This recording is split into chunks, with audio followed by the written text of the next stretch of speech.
Well, hello there, everybody. Welcome back to Creating Haley. My name is Kimberly, and in today's episode, I am going to attempt to make a cover for my sewing machine. Now, if you're like me, you have pets, and I actually have cats, and I have one cat that comes in here, and she walks across this little surface right here. So this surface, this plexiglass surface right here, she walks across this surface. So that means she's right next to my machine. And I feel like maybe I want to make a cover for this machine because I just leave it out most days. And I can see like there's dust in here, sometimes when I come back in here and start doing my videos or start sewing or hemming my pants or whatever, there's like dust around. And yes, the fabric itself creates a lot of dust. And yes, the thread itself creates a lot of dust. Also, the street window is right here, and so, street makes a lot of dirt. So I don't have filters on my window. The only filter I have is on the furnace. So, it gets dusty. So I felt like I wanted to make a cover for my machine. And this is a quick little project. Now, I watched some other videos and see how some of those other creators made their sewing machine covers, and they're pretty fancy. They use, what's it called? Some of them use fusible, and they quilted it real nice. Of course, it's a quilting show, right? So they quilted it, and they put in pockets, and they put in, fancy, not binding. They did bind the edges of it, but they put in like ribbons and stuff. I don't want fancy. I just want, this fabric is fancy enough, and I don't need like supported sides, or what's it called? Why am I forgetting? Like rigid sides. I don't necessarily want that. What I want is like a simple bag to throw over top, and when I'm using the machine, I can just take it off and kind of like fold it up like this to make it small, and I can tuck it. Maybe I can tuck it under here and it's out of the way. Or I could put it in maybe this drawer right here. Look at this thin drawer. I can just fold it up, put it in a drawer, and it's away. It's not, out. It's not this big bulky thing that I have to worry about, where am I going to find space to put it. So, if you're like me, you just want something really simple. Now, I don't want to bind this. I kind of want to make it like a pillowcase. So, this is going to be an experiment. You're going to see what I'm going to do. We're doing this together right now. So, I did take the time to measure my machine. So, it's in 3D. And I already cut the fabric. I already cut the fabric from yardage. But let me show you. This is cute little fabric. Look at the kitties. So I just told you that my cat comes up here, right? So cats and sewing machines. Found this at the fabric store. I just thought this was so cute. So I love it. Now, like I said, I already cut the dimensions. So let me tell you how. I can't tell you what dimensions your machine is because I don't know what machine you have. But I will tell you how to take the measurements. I mean, super simple. You probably already know. You want to find, let me see if I can push this back so you can see the entirety of the machine for the most part. So you want to measure from the longest edge to the longest edge. So I have a wheel over here. Let me see. So you have to include that wheel, and if there's anything that sticks out further, you want to include that too. Okay? So you measure from the longest part to the longest part. And then I think I added an extra inch just to include the seam allowance. You could probably add an inch and a half if you wanted to. So you don't really want it to fit super snug, because if there's something that snags or something, if you leave your fabric or your thread in, or, these little delicate kind of things up here, you don't want it like super snug. But you want it to fit on pretty nice. So I measured, and then I gave myself an extra inch. If you wanted to add like fusible fleece or some kind of, fabric support, like some people add foam, and there's the foam can be kind of thick. So if you wanted to do that for yours, like I said, I'm just making my 1-ply. Like it is super, just a bag to throw over. I'm not quilting it. I'm not putting on a batting or a backing. I'm not doing all that. So I just added an extra inch, and that should give me a 1/4 inch seam allowance, or maybe even a 1/2 inch seam allowance, and I still know this will be okay. All right, now from the length, you also want to add the width or measure the width. So all of it. So the machine isn't like square, but just, measure the width of the machine. So if this little handle sticks out, you want to include, how far that's going to stick out. If you want your handle, if you have it portable and you want the handle to stick out through the top, then you probably have to make a slit. But if you don't want that to happen, then you don't have to worry about that. I'm not including that slit in the center. I'm not gonna. It's just gonna be. So you have to include that. Okay. So you have the length, you have the or width, however you want to describe this. This is from left to right. So you have the left to right part. I call this the length. Here's the depth of it, front to back. And then, of course, how tall it is from the bottom, from where it sits, all the way up to all this stuff up here, right? Okay. So measure that. Now, when you do your front to back, when you do your front, now you have to add in other measurements. So I'm kind of making this a little bit more complicated than it needs to be. But now that you have those 3 numbers, you know the length, you know the depth, and you know the height.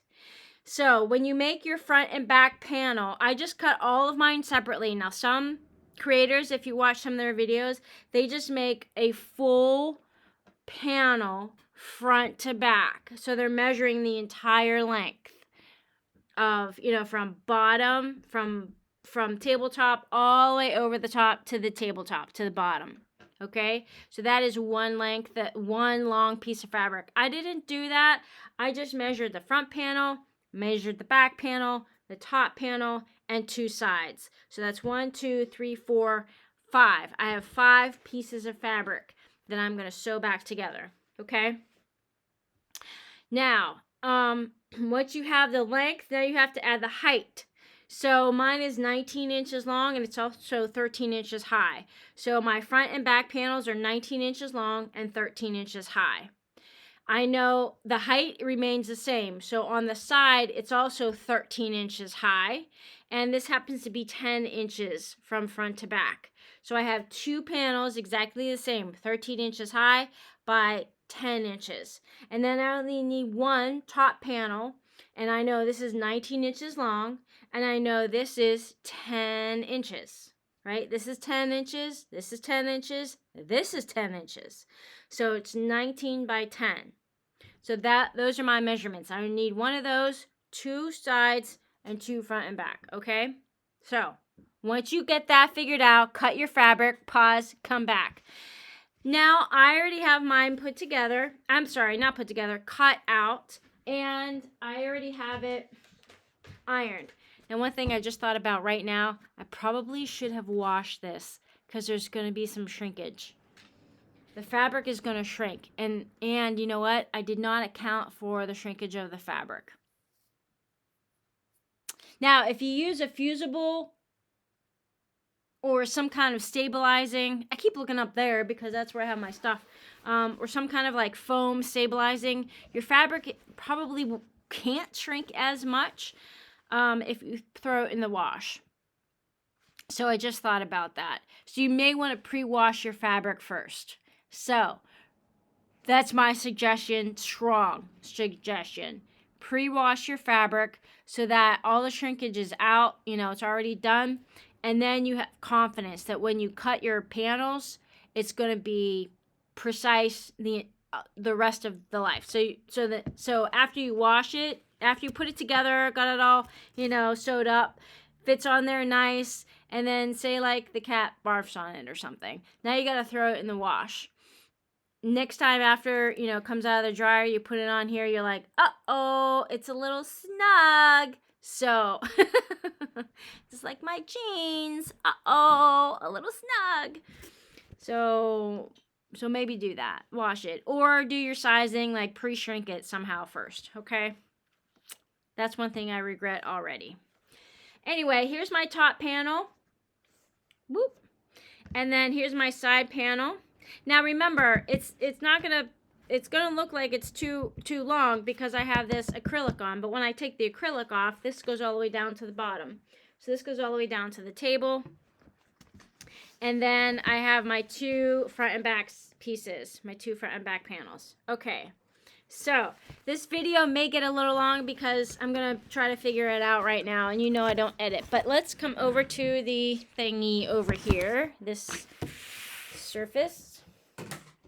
And I'm going to put it together like a pillowcase because I don't want to do binding. I'm not very good at binding, and I would rather just have it, you know, flip it around so all the seams are on the inside and I don't have to worry about binding at all, okay? So I'm going to try to put all face sides together, so all pretty sides together, and then sew it all together and then turn it inside out. That makes sense, right? All right, we're going to attempt that. Okay, so now, if you're using directional fabric, you need to make sure that you're paying attention to the direction of your fabric. I am using directional fabric, so I want to make sure my kitties are facing me and not upside down. So when I cut them out, both panels are the same. I cut them at the same time, so they are mirror images of each other. Okay, and here we go. All right, now front and back. So let me think how I want to do this. I kind of want to put the tops and fronts together. There's a couple of different ways that you could put it together. You could make that continuous panel from front, top, and side, and then sew on the sides, which is going to be 290 degrees in there. And I think I'm okay with doing that, as opposed to putting the sides on and then get that and then putting the top on. I think I'm going to do the top first. Anyway, we're going to see. And then if I make a mistake, you're going to know it immediately. So then you know what not to do, okay? So I'm going to set my sides aside. And now I know this is the front and this is the back. Now, it's going to be in some steps. So I know when I look at my fabric is directional. This is facing me. And this is going to be the top, on the top of the machine, right here. So when I look at it, if I place it down, I know this is in the direction I want it to be. So now I'm going to put right sides together. Okay. Now, if you want to, you can pop a couple of pins in here and to make sure it doesn't shift, but I'm just going to take this over to the machine. Okay. I am going to pop a pin at the very end because I don't want it to shift at all, but I know it's going to because everything I make is wonky. But at least it won't shift too much. Okay, so I'm just going to use a 1/4 inch seam allowance, and I think we're ready to go.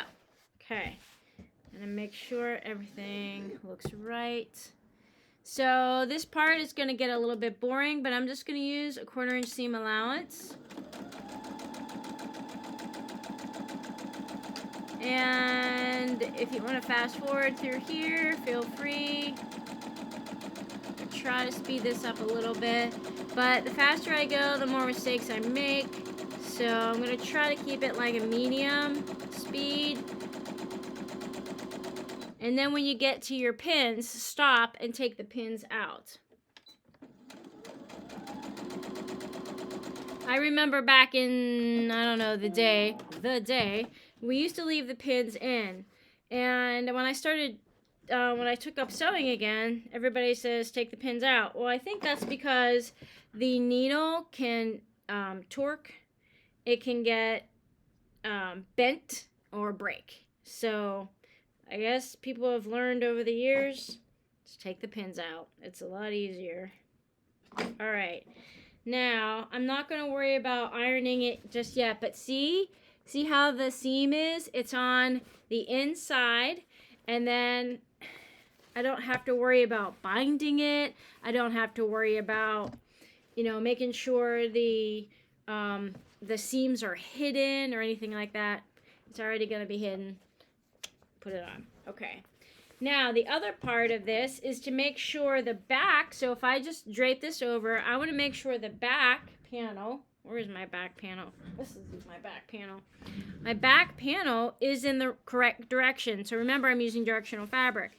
So this is going to go opposite. So I want my directional fabric to go like this in the back. Doesn't matter, it's in the back. No, but if I turn it around, it's going to be in the front, and it'll be the same, okay? So this is actually upside down of, is it upside down? Yeah, it's going to be upside down of my top, okay? Yeah. So, same thing. I don't know where to put this so you can see it. So I'm just going to do this. Face sides together. Make sure it goes in the opposite direction. And if you need to, just flip it over. You just see my back. Sorry about that. I needed like 13 cameras around here. So, anyway, it's the same thing I just did. Just reverse the fabric. And if you need to visualize it, put it on the machine. Not a big deal, okay? So, already this is shifting. And you want to keep it as square as possible because you are making a box. You're making a square. So when you put those side panels on, when you put these side panels on, these corners are going to need to match up with these seams right here. So you really should make it as perfect, if that's the word that I'm looking for, perfect as possible. Okay?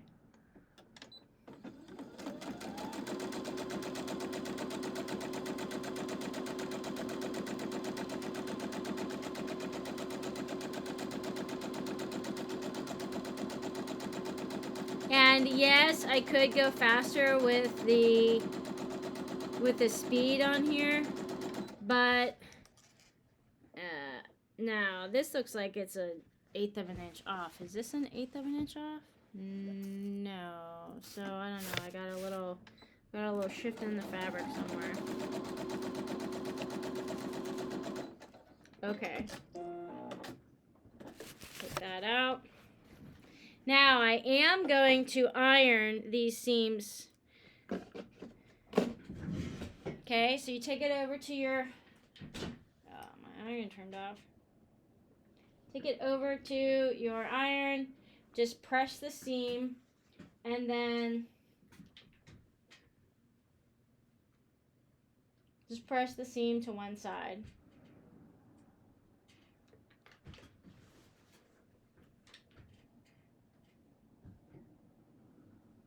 I'm going to press the seams out. But know at that 90 degree, you're going to have some bulk.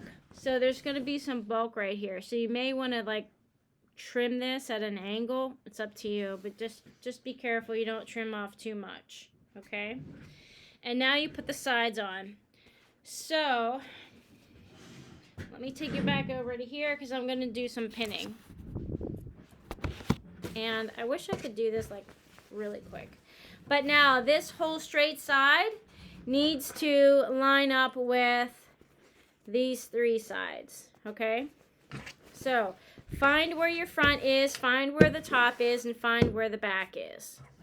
And then I'm going to start right in the center. So this is going to be one side, and I know this is the top and this is directional, so I'm going to put this here. I'm going to flip this over and align this up right here. This is going to be probably the most difficult part.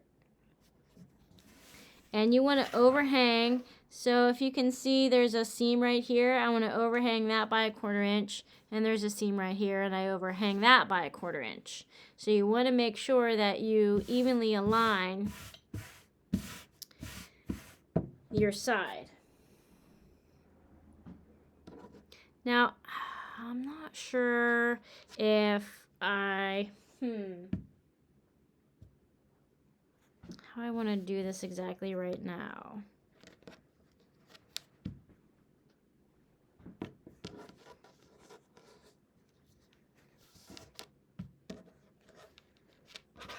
Okay, so the other part is to take this side and line it up with this. So see what I mean? There's going to be a lot of angle right here, a lot of fabric. So you want to line that up. Like so. And the bottom should be the same. Now the only other thing that I'm going to say is at the bottom, you want to have a hem at the bottom because you're just going to have a raw edge. So I'm going to give you the option before you go any further. If you want to roll your hem under, you can, and sew it now, and you can just do a simple zigzag and be done. If you have a serger, you can serge it and be done. If you wanted to do something fancy, you could actually add a binding if you wanted to right at the bottom. The simplest thing is just to fold it over 1/4 inch and sew either straight stitch or zigzag, however that works for you, or you could just leave it raw. But I will tell you, this will fray. So if you're okay with it fraying, the point was to kind of keep dust off the machine. So fraying will actually add to the dust. So I would secure it, bind it somehow. But you can take a moment to stop now and sew 1/4 inch all the way around. I'm not going to do that because I want to line up my cut surfaces exactly. And then I'll just, at the end, I'll roll everything under. So it'll be like a big circle. I'll roll it all under at the end, which is going to be difficult, a little bit more difficult. But I'd rather line up all this first and line up this and then have a straight seam here. I hope that makes sense to you. But you can, if you're really accurate, you can do your fold under now, your binding now. Anyway, let's take this back over to the machine.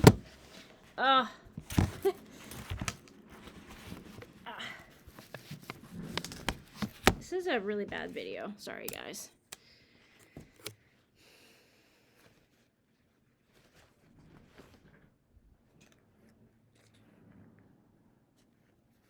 Okay. That's pinned. I'm just going to start this so I have it started at least. Okay, now I need to line up these edges.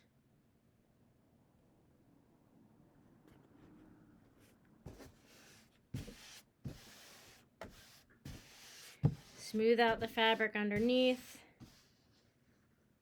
And then when I get up here where it does a 90-degree turn, that's going to be a little bit more difficult. So I'm going to add a pin right here so I readjust the fabric.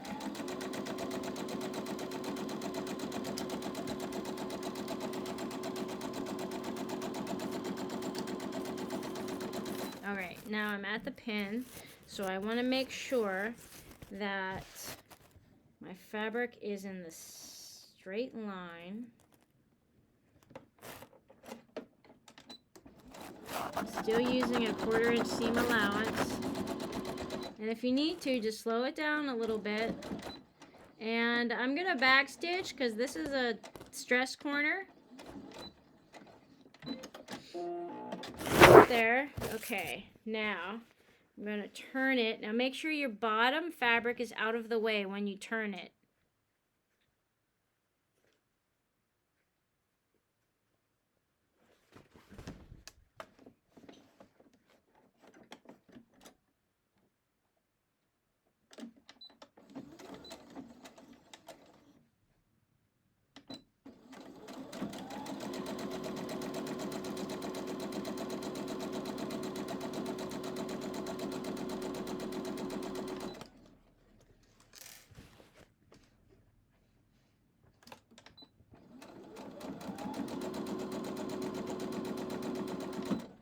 All right. Now, this is the other side that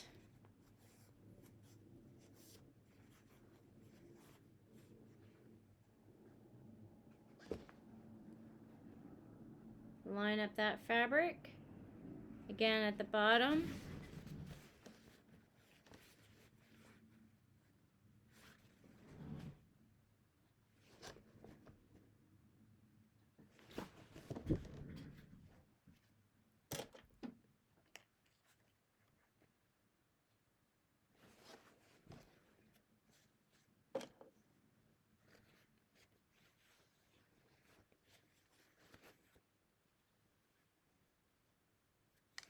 And this is why I don't really like to do full projects with you guys, because I don't edit and it takes me forever to like line everything up if I want to be precise.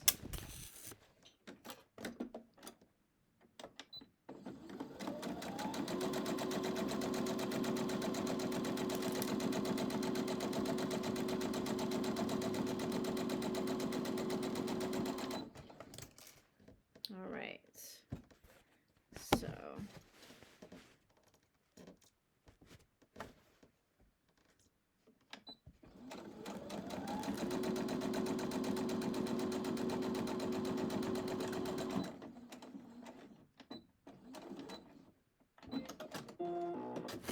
all right, now I'm going to turn it inside out. I only did one side, remember? So I'm turning it inside out, and I'm going to show you that corner, what I just did. Right there.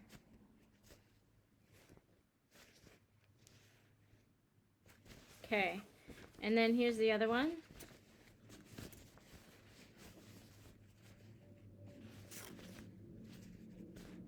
There we go.